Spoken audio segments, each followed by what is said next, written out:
Hey everyone here at the Investing Stuff You Should Know podcast. We have a rock star with us today. And a buddy. And a buddy. Hey, I appreciate that, man. Hey, Colm, thank you for joining us today. Nearly or very close to actually our 1 year anniversary. So how about that? Woo, don't tell your wife. So far, I've kept it secret, but the word might get out after this podcast. It's a little bit public. I actually don't try to hide the podcast. Colm has raised with a couple of teams over the past, I don't know, like 10 years or so. I'm going to let him give the details. Over $160 million. He's has the systems, the processes, has seen some of the best processes, systems, and teams and leaders out there. Not only is he a smart guy himself, but he's been around super smart teams. So he has a ton to share us, and I'm delighted, excited, and pumped. And we're going to have an incredible podcast. So Colm, take it away, man. Heck yeah, man. Well, first off, I surround myself with winners. Johnny's a winner.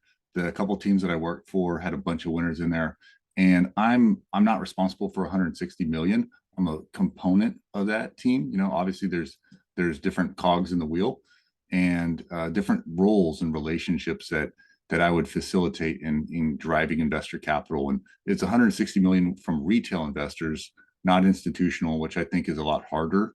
And then also it's a lot harder, just to clarify, it's a lot harder for to get that from retail investors, right? Just to make that point, it was a little bit. Yeah, I'm working with the doctor, I'm working with a business owner. Precisely. Versus having a family office, like, oh, here's $50 million. Well, like, obviously, that's like, 3 checks. But to Colm's point here, that's a lot of work. It's a lot of networking, a lot of connections, a lot of processes you really have to refine. Yeah. So I had 3,848 calls at Grow Capitus. I had around 2,500 calls while at Viking, and those are documented half-hour investor calls. And then some of the investments minimums were 100K, some of them were 25K, depended on the deal. But I benefited from being at the 2-yard line or the red zone of a big funnel, and so I got to give feedback to the top of the funnel, because I would talk to the investors down near the end zone, and I'd, hey, how'd you hear about us? I'd get investor sentiment, and that would go back to the marketing executives, which would deploy outreach strategies from the list building side over to the Facebook ads and the other ads and the targeted content with shadow databases and stuff like that. And then I really got to learn about people's goals. And my favorite thing about what I do compared to my previous career is I get to work with a lot of growth mindset people, because if you think about it, you're working with these investors, and if somebody wants to make more money in their life, there's a big chance that they want to be a better dad, be a better mom, increase the spirituality side of themselves, increase their physical aspect, and so improving themselves in a variety of ways. Yeah, that's a great insight. That's a great insight. There's oftentimes, again, it's not causation, but there seems to be a correlation of the growth mindset, and the people that are in that mindset, they're like, hey, I don't just need to be like to have a giant muscle on my right arm. I need to, like, just for example, the working out analogy or the physical analogy is like, hey, I need to have good cardio. I need to have a full tone. So just like our life, there's all these perspectives, like you said, there's a spiritual, there's the body, there's the mind, there's the soul, the spirit, the relationship, all those things need working on, all those things need improving on. So I love that, man. You dropped a little thread there, kind of tease the folks. Of course, they don't know you. You're new to them. So you said what you used to do, and that was you were in corporate. You grew up in construction, engineering, some other things, and then you had a medical event really that was transformative. So give the folks like a couple sentences on like what you used to do, kind of the boring corporate stuff, and then tell them about, of course, the medical event that really kind of was kind of an inflection point, really, if you would. I'm going to need more than a couple sentences now. But yeah, so I want to like give the folks all the good stuff. And then save the time we have for the big stuff that we want to cover. But yeah, absolutely. So background, son of a mechanical plumbing contractor. I didn't grow up poor, but I spent thousands of hours digging ditches, digging in sewers. That's, I got the hands of a medieval carrot farmer still. So but basically that led me into construction. I went to engineering school, and I thought I knew about air conditioning. So I did air conditioning sales, and I would do these financially justified energy retrofit projects on large mechanical and industrial equipment like chillers and big air conditioning and stuff, which You don't think about it, but some of these facilities, their energy bills 3 million, 5 million a year. I was working with a cheese processing plant in Central California, and Yes. they're the biggest energy demand hog in the entire country. I can't remember exactly. It was like 20, Seriously. Wow. yeah, it was like 26 million megawatts. I can't remember the exact amount of, but like they're PG&E's number one customer. And so I would basically financially justify an energy upgrade, which gave me my finance acumen, and I'd partner it with a municipality rebate. And we go back to the growth mindset. I'm Yeah. working with a lot of these guys, the directors, the C levels, the operators. They don't really care. And it's weird. It's like you're trying to help out their business, and a lot of them, there's, man, and I'm not saying bad things, but they've really limited themselves in how they see themselves and where they want to take their self in their life, because Interesting. yeah, Yeah. they've been doing that role for X amount of years. And it's not that they're bad at it or a bad person, but there was a lot of negativity with interacting with these people, and I had to get away from it. And then I had a heart failure when I was 30. It's like, what the heck? So I realized Like the that, prime of health and of life, like 30. Yeah. yeah, I was on 4 soccer teams. I was doing yoga like 6 times a week, and and within 2 months I couldn't even walk 2 blocks. And Wow. yeah, it just felt like a large person was just sitting on my chest. I couldn't get the oxygen in. All the time. Just this heaviness on the chest. Huh? Yeah, well, so the scariest thing for somebody that's had heart issues like myself is indigestion, because you don't think about it, Oh, wow. but you're like, you think you're having a heart attack, and really, and then you burp and you go, okay, well, it's kind of overreacting, but there's the trauma from the back, from your history. You're scared. You're like, do I call 911? Yes. And so I realized when I had my last surgery that I have to focus on doing something that's more fulfilling than something that just puts food on the table and pays the bills. And I was like in my 20s doing pretty good.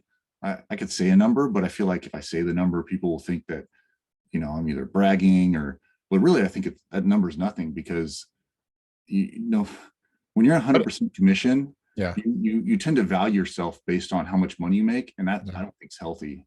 I was But I gonna think but the point of where you're going with this, for Colm, is the fact that all of a sudden, after, like you said, it was relative to a lot of other things. It was like, yeah, not, it was fun, it was good, it was cool. But then, I like, all of love a sudden, you had the transformation, all you had this heart issue.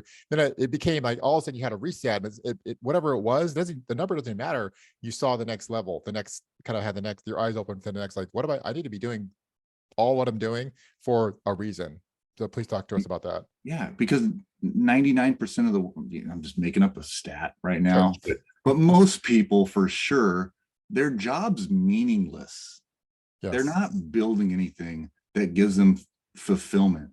I did this 100% commission job and I had fun doing it. I was well compensated, but I felt like the only time I actually felt like I did something productive was when I bought another rental. Isn't that weird? Yes. Yeah. Yeah, because I feel like that is something that's sustainable, and I'm just adding on these rentals. It was a tangible like reflection of the effort, which is like kind of gets lost in time and the checkbook, and there's money kind of coming and going, and all of a sudden you had something that's tangible, like, okay, all that hard work I did, I got payment for it, and I went, you bought like a physical building or whatnot, and like then it was like that gave you, for whatever different reason that made the things that make you you, that gave you some satisfaction. It was more progress. It was like that is actually a stepping stone. Just paying a bunch of W-2 taxes and stuff. By the way, if taxes are your biggest gripe, you have such a cush life. Let's just get that. Come on, people.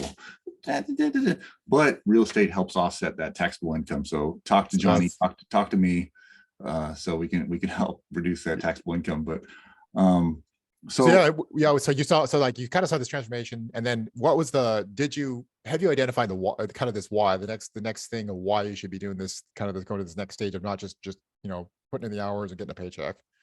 was it's the why at that time has changed. The why at that time was I need to do something that builds upon itself, and that's still present. But now Yes. my why is to serve my community, and my community is medical professionals that save life in the heart surgery arena. as Yes. well as other people that have had heart issues. So I'm in a support group. I just bought a website that I'm going to build up that's going to be a place for people like myself that have had PTSD from heart surgery trauma. It's going to be a resource for them.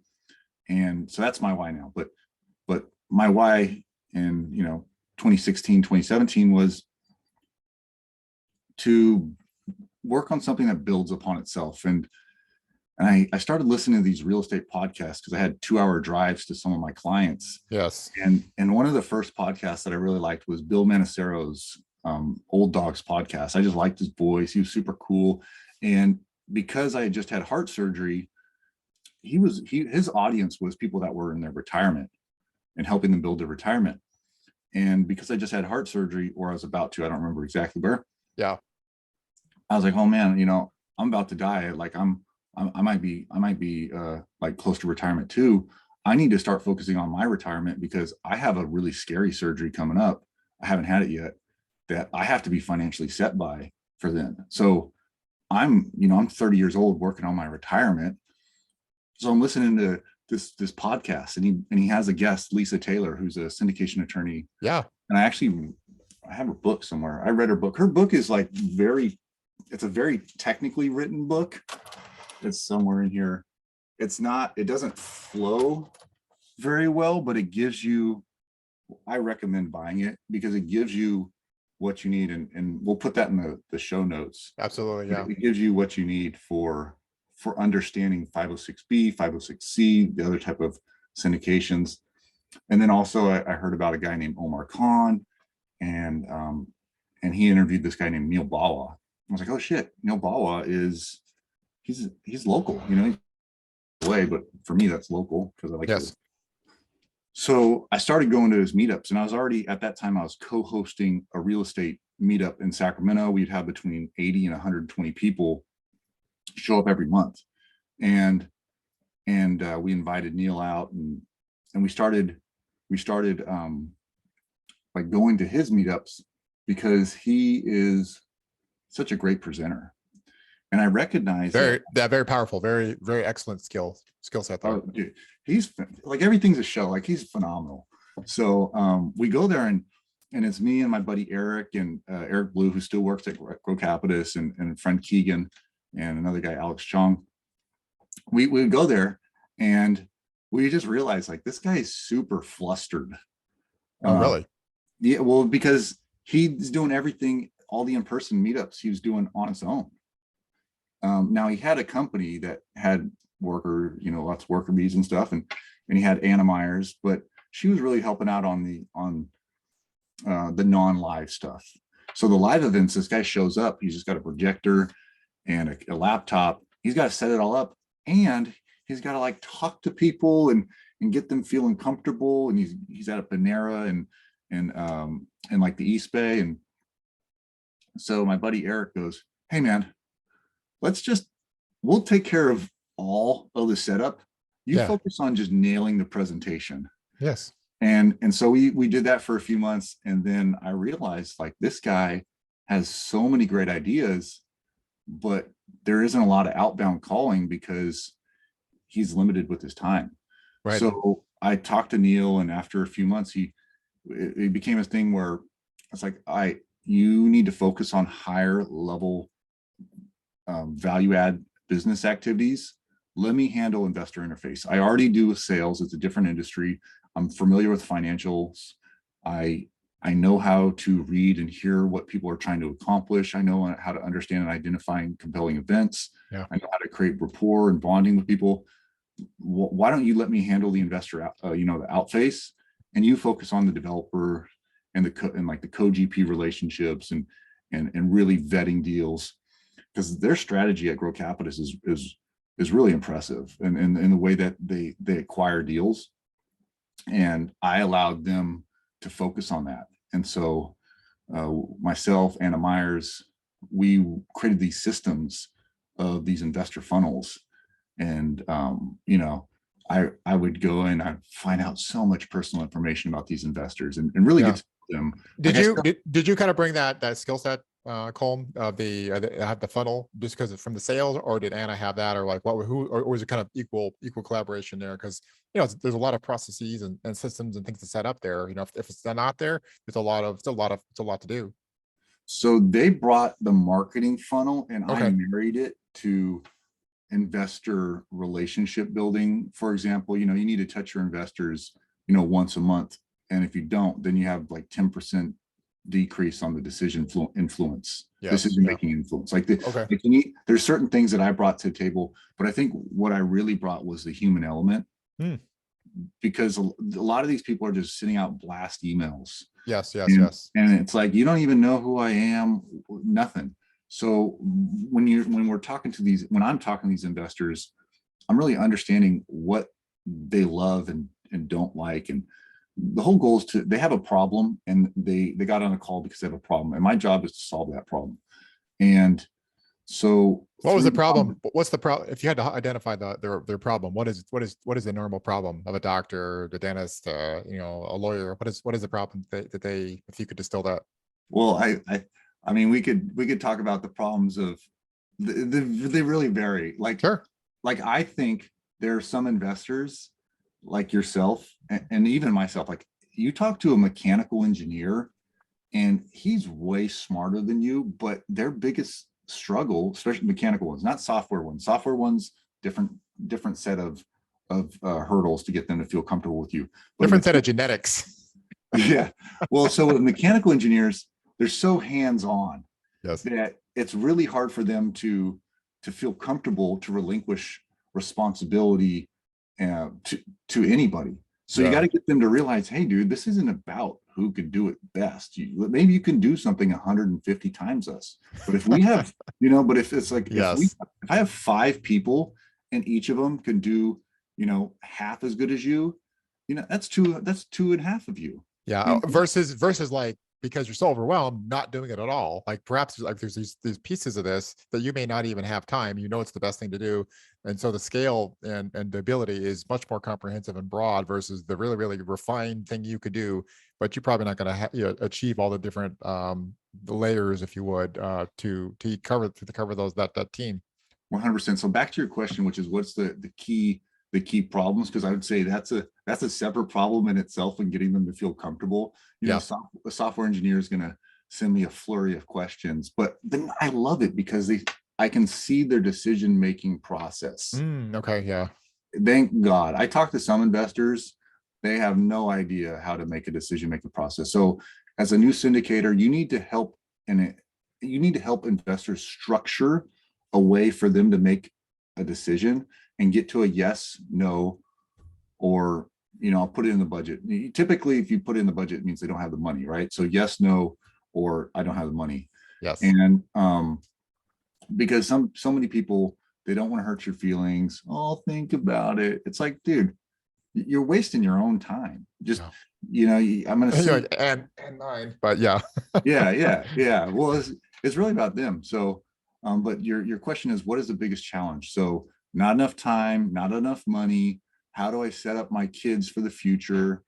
And how do I create a legacy? And you talk to some guys, and it's like they're so motivated by this internal drive to create a foundation for their children that they make a dumb investment decision. They don't actually Wow. vet the deal. Yeah.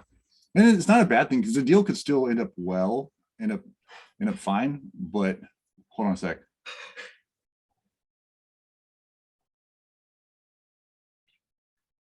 All right, cool. So there's there's someone over cleaning. So Not a problem. Hey, so yeah, so that's an amazing, like, I guess, kind of like an overview of at least that. So you went to Grow Capitalist here, and I don't want to run out of time of the mindset stuff and then some of the things that you want they're looking to do in the future. So those things are super important for me to touch on. So I know you had there was a lot to learn. You grew within Grow Capitalist here.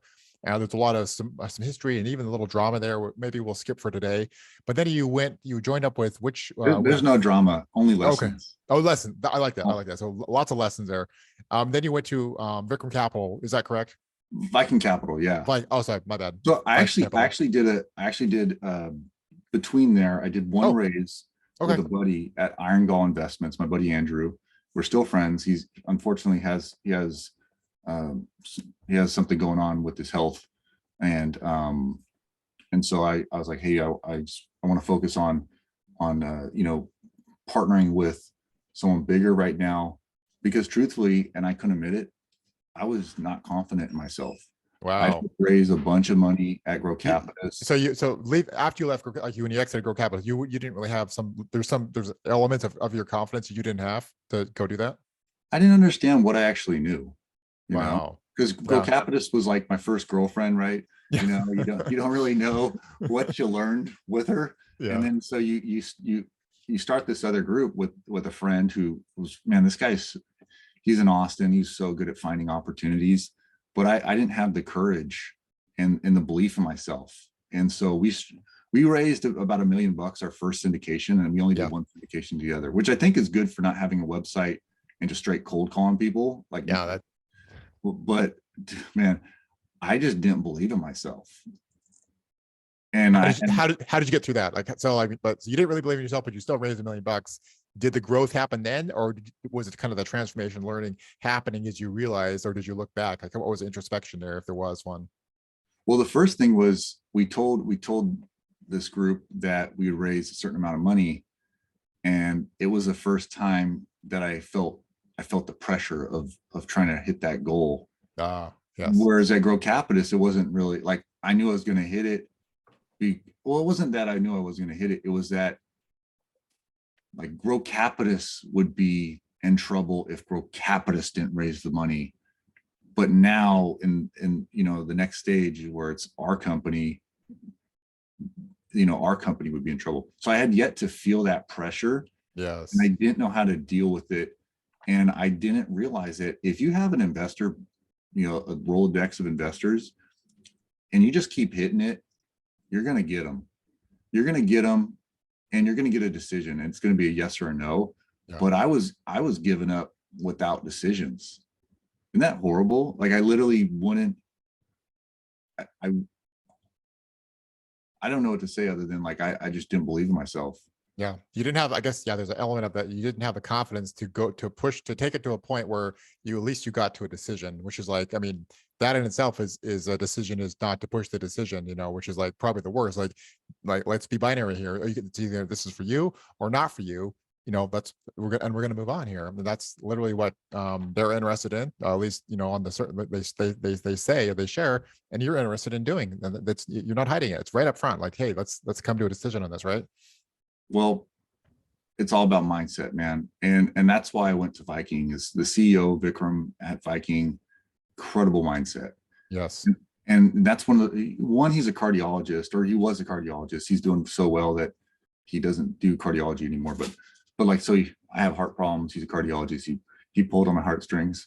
But There's a lot of analogies right there. Just yeah, saying. I was like, there's a lot of threads, but for continue, sure. please.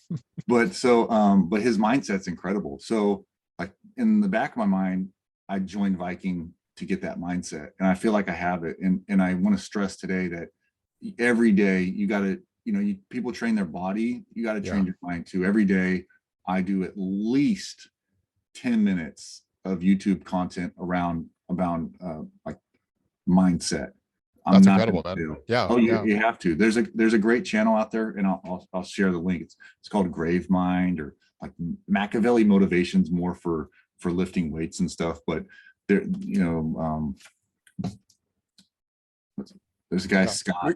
Yeah, you can share that after Yeah, the show, man. But yeah, but continue. So I guess as far as the transition folks in the show goes here, so obviously Colm shared his history, his story, his kind of growth, which is fascinating. His kind of inflection point in his life, just to start focusing on some kind of why more versus just a paycheck. He's a little time at Grow Capitalist or sometime, and now we're at kind of the mindset. It's kind of turned the last piece of the show. We're going to focus on mindset, which is super important. We chatted about that. I want to learn, and I want to know. So Colm, take it away there. So I love yeah. that.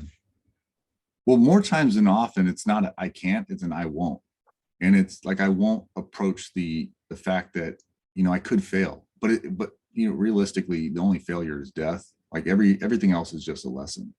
And so when I used to tell myself I can't, right away, that's a limiting belief. Like the first thing I want you to do is remove the word but from your vocabulary. I'm trying to do it myself.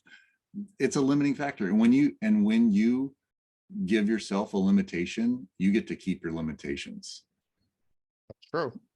So and Napoleon Hill had a content which had a message, which is you are what you think about. You become what you think about. And that's so true here. And I think I needed to go to Viking to get the mindsets from their leadership. While I was there, we raised about 80 million or 70, 78, 80 million. And I was working with a couple co-GPs, and I went to a conference. And actually the conference, I met somebody that was not a co-GP with Viking, but you talk about like, what's your aha moment, Colm? Well, my aha moment was I was talking to a few people at the PIMD conference in last year in LA. And What does that stand for, by the way, just so people know? Passive Investing MD. Yeah. Okay. Yeah, it's a bearded Brandon was there. He's super tall. There's a picture on my Instagram with him. Yeah, I gotcha. Yeah, and I got to meet some of the people that do raise for Viking that are great, like Winnie and Joel, and then some other friends that are part of Vic's Mindset Mastery Program, which I highly recommend. He's super, and he just helps people align their vision and their goals. And once you have your vision, once you have your why, your motivation's tenfold. So a lot of people don't understand their vision. They don't understand their why. And it's like the Simon Sinek, start with why, but it's like, it's really powerful. It's really powerful. So you're recommending that. So I mean, you've kind of dropped a few nuggets here. So he's like the mindset. You start every day, or you do try to at least once a day. No, I do 10 it. minutes. It's okay, not a try. Okay. There's no try, dude. There's only do. I didn't want to like overcommit there. Like, okay, so No. every day you do 10 minutes, you watch some YouTube, and then you said, get Vikram's mastermind is incredible.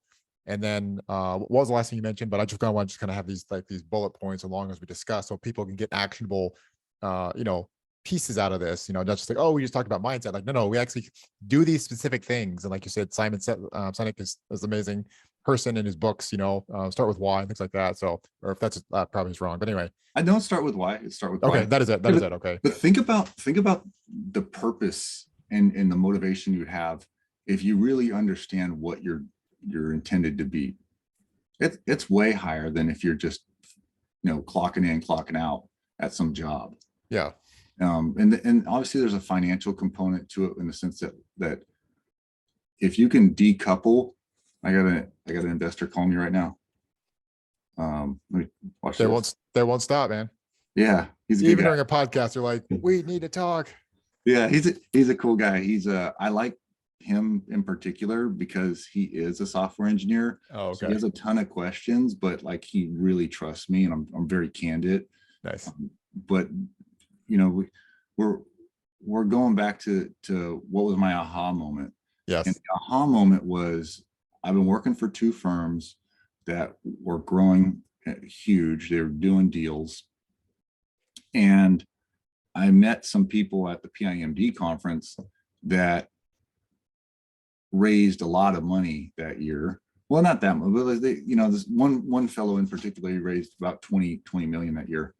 And he asked me some questions that I was like, wow, you don't know what a DSCR is? You don't know what a 506B is, but you raised $20 million? Like, how are you vetting your deals for your friends that you're putting their money into? You're putting your friends' money into a deal, and the deal could work out fine.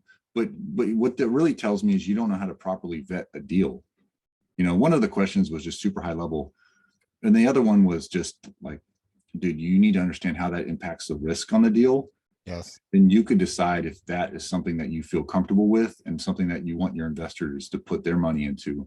Right. And so I just thought, holy moly, there's a lot of people doing a disservice with their investor base. And I'm doing a disservice not supporting investors transparently and not being super candid with them.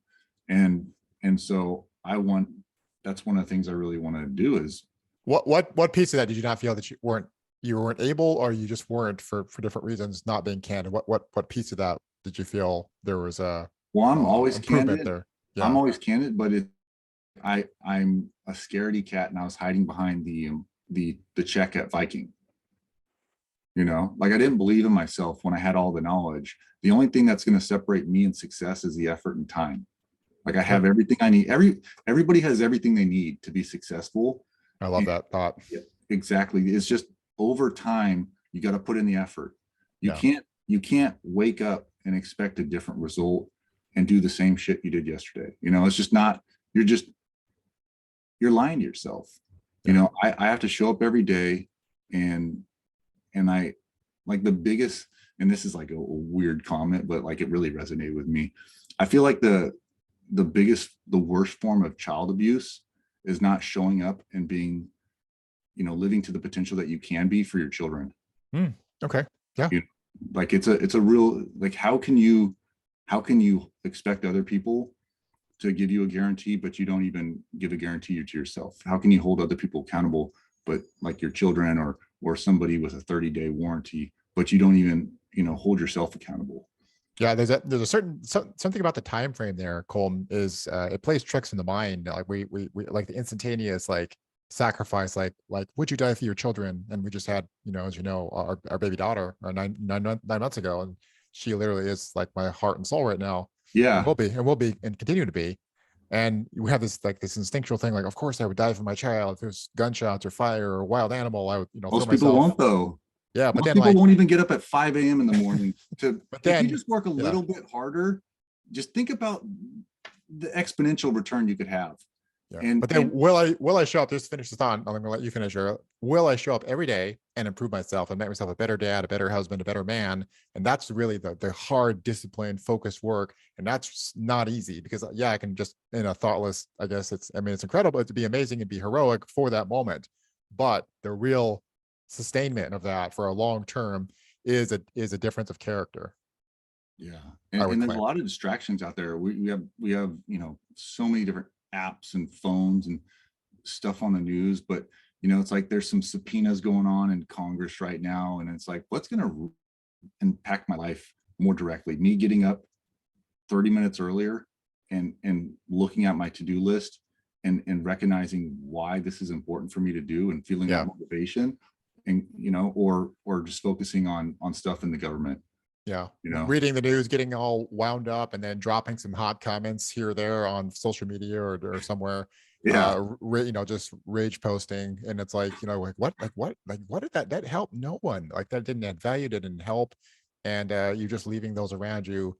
What, you know, I think it's your responsibility to create positivity and value and creativity. I guess just create something of good to those closest to you. That's your fundamental duty every day. And of course, beyond is cool. But if you're just getting all worked up about, you know, things you can't control, you have just your priorities are completely screwed up. for sure. And I got a distraction every day. Like I literally, there's a, you know, I got a nice house, and because of some certain COVID policies, I have homeless people walking past it like right now, right? And I can get all worked up about that, or I can use that same energy and helping develop and grow a business that will allow me to move to a different spot, you know. Awesome, man. So as we take a kind of the final chapter, the final section of the show here, what I think it looks like you're transitioning from the last employment, and then what's confirm that of course and elaborate if you whatever you want to, Sure. and then what does the rest of 2020 2023 look like for Colm? Give us the big insight, the big aspirations, and the things you want to see and do.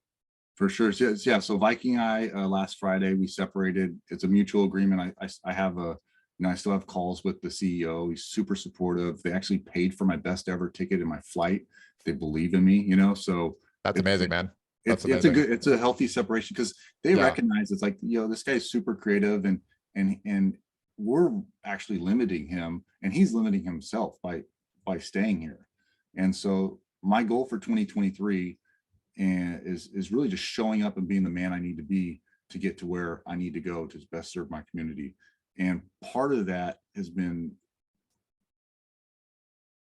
I don't know how to say this, but I got a habit tracker app. It sounds really silly. If you write goals and you break them down into tangible action items Yes.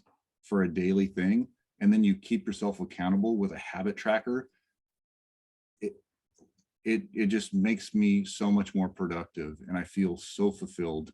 And so four habit tracker apps that I vetted that work on Android and iOS software are Habitify, which is a game, it gamifies it.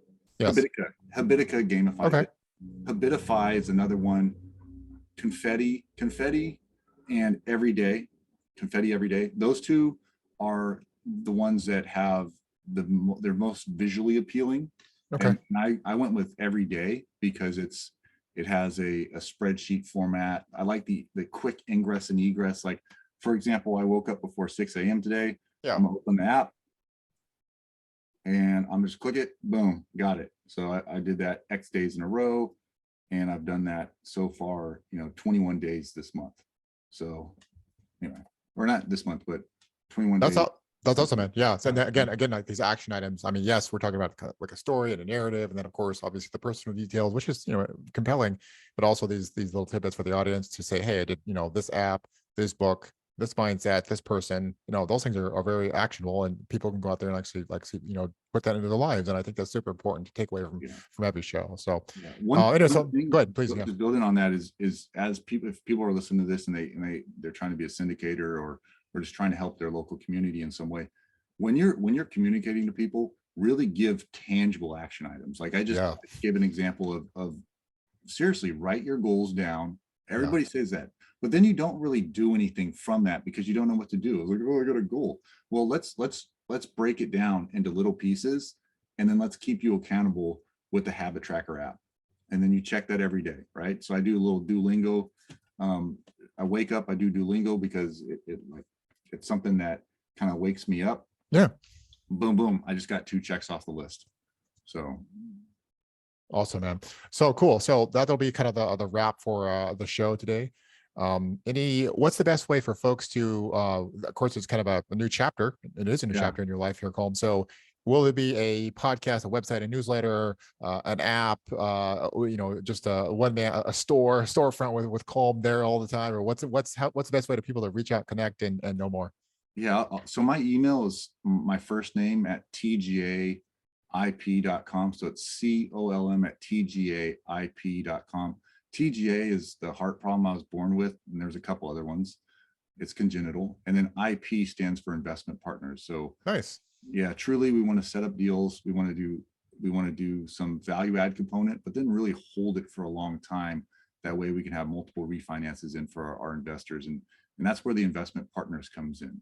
So Colm at TGA, IP, TGA Investment Partners, right? And we will drop most of these links, or all these links that Colm has mentioned throughout the show, in the show notes here. So don't worry about that, folks, if you're driving and you can't capture that. So, all right, everyone here at the Investing Stuff You Should Know, thank you for another great episode. I thought this was super, super exciting, super valuable.